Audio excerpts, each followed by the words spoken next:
মাঝে সাঝে এই পুঁইশাকটা এভাবে রান্না করলে এত মজা হয় যে সবাই চেটেপুটে খেয়ে ফেলে। এতটাই টেস্টি হয়। তো ১ম এ রান্নার তেল দিয়ে দিলাম পেঁয়াজ আর রসুন বাটা। রসুন বাটা একটু পরিমাণে বেশি দিতে হবে। আমি একটু একদম ১ চামচ ভরে দিয়েছি। এবার রসুন বাটা আর পেঁয়াজটাকে খুব ভালো করে ব্রাউন কালার আসা পর্যন্ত, পেঁয়াজটা নরম হয়ে যাওয়া পর্যন্ত খুব সুন্দর করে ভেজে নিতে হবে। তো এবার আমি এখানে দিয়ে দিয়েছি ৩-৪ টে চ্যাপা শুটকি আর দিয়ে দিলাম গুঁড়া মসলা। শুটকিগুলোকে খুব সুন্দর করে ধুয়ে তারপর এখানে দিয়ে দিয়েছি। চ্যাপা শুটকি দিয়ে দিলাম।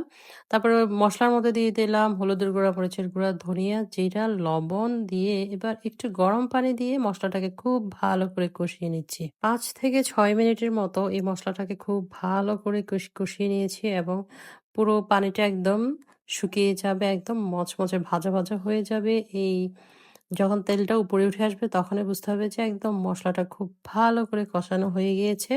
তো এই তো একবার কষানোর পর আমি আবার গরম পানি দিয়ে দিলাম আরেকবার।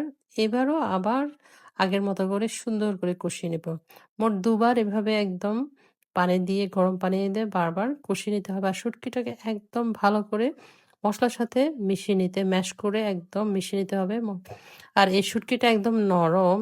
একবার ফুটে উঠলে কিন্তু গলে যায়। তো এবার মসলাটা খুব ভালো করে ২ বার কষানোর পর এখন আমি যখন ঝোলটা শুকিয়ে যাবে তখন এই পর্যায়ে দিয়ে দিচ্ছি পুঁইশাক। পুঁইশাকটা খুব ভালো করে নেড়ে-চেড়ে একটু ঢেকে দিব।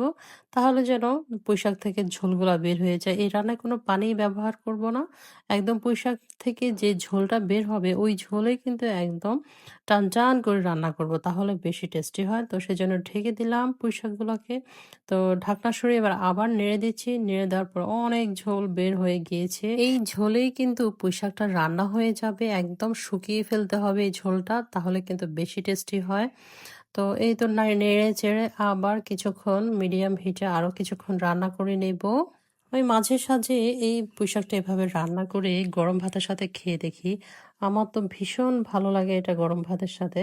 আর এটা যখন দুপুরে রান্না করি আমার বাসায় কিন্তু দুপুরেই এটা শেষ হয়ে যায়। এতই মজা হয়। বিশেষ করে আমার ফ্যামিলির সবাই এটা অনেক পছন্দ করে আমার হাতের এই পুঁইশাক রান্নাটা। তো এই তো আবার নেড়ে-চেড়ে দিলাম। ঝোল আরেকটু শুকিয়ে নিতে হবে। এভাবে করে নেড়ে-চেড়ে একদম ঝোলটা শুকিয়ে নিলেই একদম চ্যাপা শুটকি দিয়ে পুঁইশাক ভুনা এত টেস্টি হয় যে ঘ্রাণ বের হয়। মানে লেবু দিয়ে গরম ভাত দিয়ে মেখে খেতে যে কি যে ভালো লাগে! অবশ্যই একবার হলেও রান্না করে খেয়ে দেখতে পারেন। তো এই তো কেমন হয়েছে আমার রান্নাটা আমাকে অবশ্যই কমেন্টস করে জানাবেন। আর এটা কিন্তু অবশ্যই দুপুরবেলা গরম ভাত দিয়ে খেতে হবে। তাহলে বেশি ভালো লাগবে। তো আজ এই পর্যন্ত সবাই ভালো থাকবেন। আল্লাহ হাফেজ।